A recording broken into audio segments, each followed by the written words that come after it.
Ассалому алайкум хонандагони азиз. Мавзӯи дарси чорум мо таъсири мутақобили ҷисмҳо ба ҳисоб меравад. Таъсири мутақобили ҷисмҳо чист? Таъсири як ҷисмро ба ҷисми дигар таъсири мутақобил ё ба ҳамтаъсиркунӣ меноманд. Дар поён расмҳои зерин оварда шудааст, ки дар ин ҷо мисоли таъсири мутақобил оварда шудааст. Ду робитаи якхела ки дар онҳо борҳои гуногун гузошта шудаанд ҷойгир мебошанд ва дар байни онҳо пружинаи фушурдашуда ки бо воситаи ресмон баста шудаанд нишон дода шудааст. Ҳангоме ки мо ресмонро бо оташ даргиронда, яъне ки канда мекунем, пружина боз шуда, яъне кушода шуда, ҳар ду аробачаҳоро ба тарафҳои муқобил бо қувваҳои якхела таъсир мекунад ва дар натиҷа аробачаи тарафи чап соҳиби суръати V1 мегардад ва аробачаи тарафи рост бошад соҳиби суръати V2 мегардад. Ва дар гузашти вақт масофаи S1-ро тай карда аробачаи тарафи чап боз меистад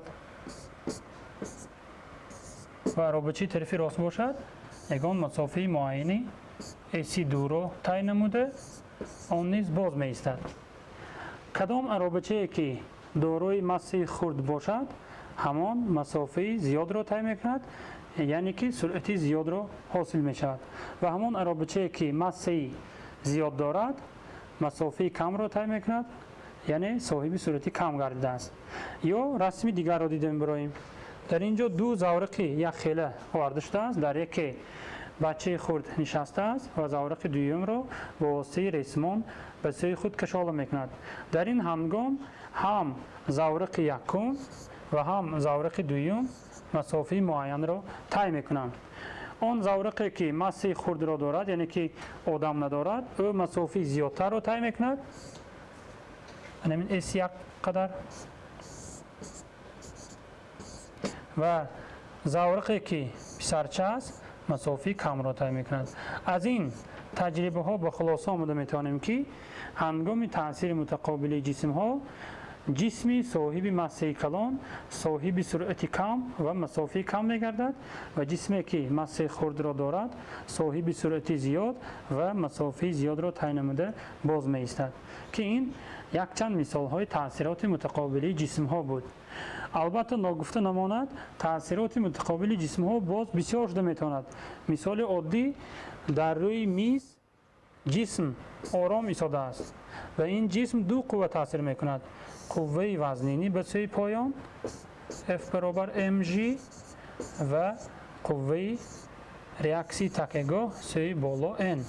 дар ин ҳолат низ ҷисм бо такягоҳ таъсири мутақобил мекунанд, аммо онҳо нисбат ба ҳамдигар беҳаракат мебошанд. мавзӯи имрӯзии мо асосан таъсироти байни ҳамдигарии он ҷисмҳоеро дар бар мегирад ки онҳо дар натиҷаи таъсироти байни якдигари худ соҳиби ҳаракат мегарданд. аз ин сабаб мо он мисолҳоеро дида мебароем ки дар натиҷаи таъсироти мутақобил онҳо соҳиби ҳаракат мегарданд.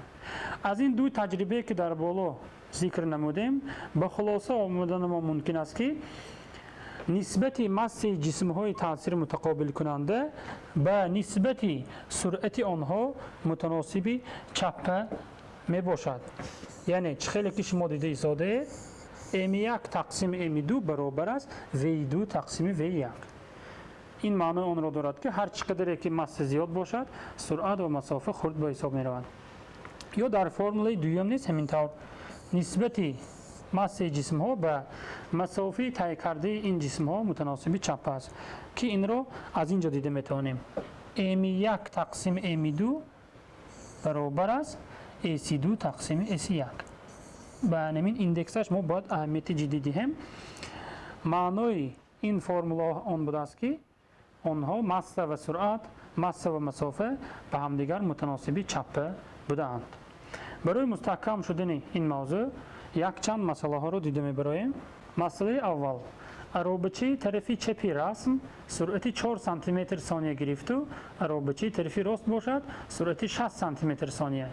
массаи кадом аробача зиёд аст ва нисбат ба массаи аробачаи дигар чанд бор зиёд аст?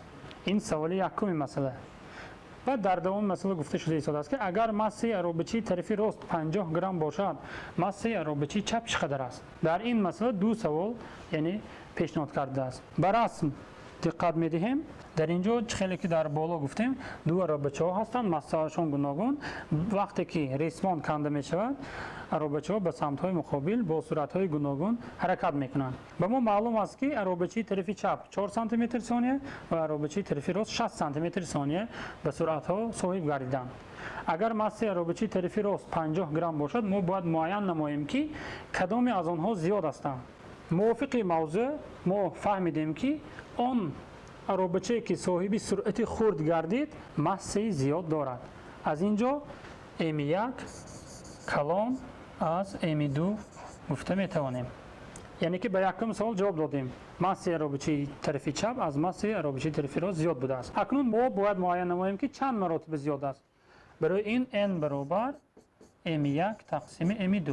حسب آنکه حالا هر دو اروبچه‌ها ماسه‌شان به ما معلوم نیستند، تنها اروبچی طرفی راست ماسه‌اش معلوم است. از این سبب میتوانیم ما به جای نسبت M1 تقسیم M2 نسبت V2 تقسیم V1 را نویسیم. حسب این سرعت‌ها معلوم بودن قیمت‌های داده شده را گذاشته حساب می‌نماییم.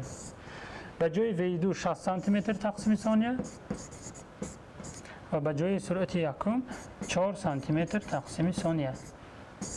واحدها اختصار می شوند. در نتیجه 60 تقسیم 4 نمودن قیمت 15 را حاصل می نماییم. یعنی اروبچی طرفی چپ از اروبچی طرفی راست 15 مراتب زیاد بوده است. اکنون ماسه اروبچی طرفی چپ را نیز معین میکنیم. n برابر M1 تقسیم M2. در اینجا n و M2 به ما معلوم است. از اینجا M1 را معین میکنیم. M1 برابر n ضرب M2. 15 ضرب M2 50 گرم است. قیمتی 750 گرم را حاصل می نماییم. یعنی جواب این مسئله ما اروبچی طرفی چپ از اروبچی طرفی راست ماسه‌اش زیاد بوده است، 15 مراتب زیاد بوده است و اروبچی طرفی چپ ماسه 750 گرم را داشته است. مسئله رقمی 2. تختچه در سر پروژین محکم کرده شده است. پروژین در حالت فشرده به واسطه ریسمان نگاه داشته می شود که در اینجا ریسمان است. در نزد تختچه در روی میز 3 سقاهای گوناگون ماسه ایستاده است. در اینجا آورده شد سقاها. اگر ریسمانی نگاه دارنده تختچه سوزانده شود پروژین باز شده یعنی کشاده شده به سقاها میزند. در رسم موقع سقاها پس از مدت بعد ضربه با خط کنده کنده تصویر افتاد. سقای یکم در اینجا آمده استاد، سقای دوم در این نقطه و سقای سومش در این حالت از حرکت باز ایستادند. ماسه سقای دوم را برابر یک واحد ماسه گرفته ماسه سقای یکم و سوم را یابید. به شرط کوتاه مسئله نظر میکنیم. در اینجا AC1 AC2 و AC3 آورده شدند. حالا که در شرط مسئله این ذکر نگرده است. این را ما از رسم گرفته میتوانیم. وقتی که با واسطه جدول چین مینماییم مسافه که سقای سوم طی کرده از حرکت باز ایستاده است از مسافه سقاهای دوم و سوم چنین نسبت دارند. این مسافه را اگر ما AC3 گوییم یک اس گفته فکر کنیم با واسطه اگر جدول چین نماییم مسافه AC2 ما 2 برابر زیاد می شده است و مسافه یکم ما باشد 3 مراتب بوده است. از اینجا که ما در شرط کوتاه مسئله این رقم ها رو آورده ایم. این از روی رسم گرفته شده است. اکنون فرموله استانداردی که در تاثیرات متقابله در بالا ذکر نمودیم استفاده نموده ماسه سقاهای یکم و سوم رو معین می‌نماییم. در اینجا باید ماسه سقای سوم باشد. M1 تقسیم M2 برابر است AC2 تقسیم AC1 متناسب چپه می باشند. از اینجا ما ماسه سقای اول را معین میکنیم. M1 برابر است موافق متماتیک AC1 به پایان و M2 ضرب AC2 در بالا می شوند. قیمت ها را میگذاریم. M2 یک واحد ماسه گفته شده است یعنی که یک M میگیریم. AC2 2S و S1 باشد CS. مسافه ها اختصار می شوند